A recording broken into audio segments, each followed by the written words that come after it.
plowed land was covered with wind-filtered soil, a yard thick in the deepest places.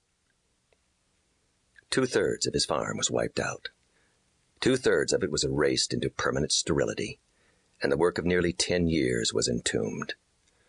He glanced down at the palms of his hands, for he was thinking of the burning, pulpy blisters that had covered them day after day when he was digging holes with a blunt post auger. He looked up then at the distant ridges of the Powder Mountains.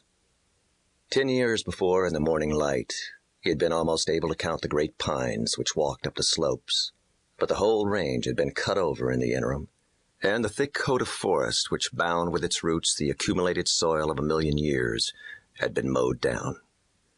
That was why the teeth of the wind had found substance they could eat into. Lindsay did not think about anything for a time. His feet and an automatic impulse that made him turn always to the stock first took him to the barn, where he turned loose the confined animals.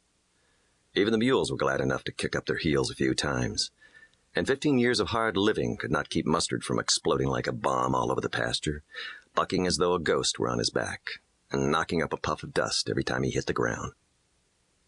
Lindsay was standing with feet spread and folded arms, a huge figure in the door of the barn. He watched the antics of his old horse with a vacant smile, for he was trying to rouse himself and failing wretchedly. Instead, he could see himself standing in line with signed application slips in hand, and then in front of a desk where some hired clerk with an insolent face put sharp questions to him. A month hence, when people asked him how things went, he would have to say, "I'm on the county." When he'd gone that far in his thinking, his soul at last rose in him, but to such a cold, swift altitude that he was filled with fear. He found his lips repeating words, stiffly, whispering them aloud. "I'll be damned, and dead first."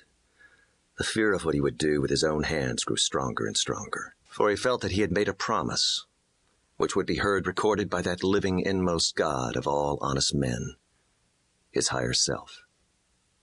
Once more, automatically, his feet took him on to the next step in the day, breakfast. Back in the shanty, his lips twitched with disgust as he started frying potatoes. The rank smell of the bacon grease mounted to his brain and gathered in clouds there, but his unthinking hands finished the cookery and dumped the fried potatoes into a tin plate. A faint chorus came down to him then out of the windless sky. He snatched the loaded pistol from the holster that hung against the wall and ran outside, for sometimes the wild geese flying north came very low over the hill as they rose from the marsh south of it. But now he found himself agape, like a schoolboy staring up. He should have known by the dimness of the honking, and by the melancholy harmony which distance added to it, that the geese were 1/2 mile up in the sky. Thousands of them were streaming north in a great wedge that kept shuffling and reshuffling at the open ends, 10 tons of meat on the wing. A tin pan crashed inside the shack, and Caesar came out on wings with his tail between his legs. Lindsay went inside and found the plate of potatoes overturned on the floor. He called, "Come in here, Caesar, you damn old thief. Come on in here and get it if you want the stuff. I'm better without it." The dog came back skulking. From the doorway, he prospected the face of his master for a moment, and then he sneaked to the food on the floor and began to eat guiltily. But Lindsay already had forgotten him.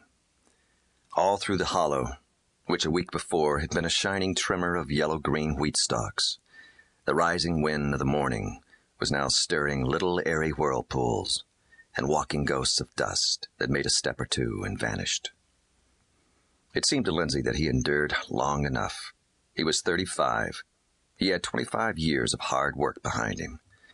And he would not, by God, he would not be a government pensioner. The wild geese had called a gun into his hand. He felt suddenly that it must be used for one last shot anyway.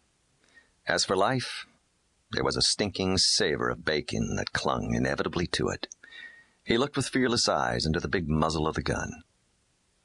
Then Mustard whinnied, not far from the house, and Lindsay lifted his head with a faint smile, for there was a stallion's trumpet sound in the neigh of the old gelding, always, just as there was always an active devil in his heels and his teeth. He combined the savage instincts of a wildcat with the intellectual, patient malevolence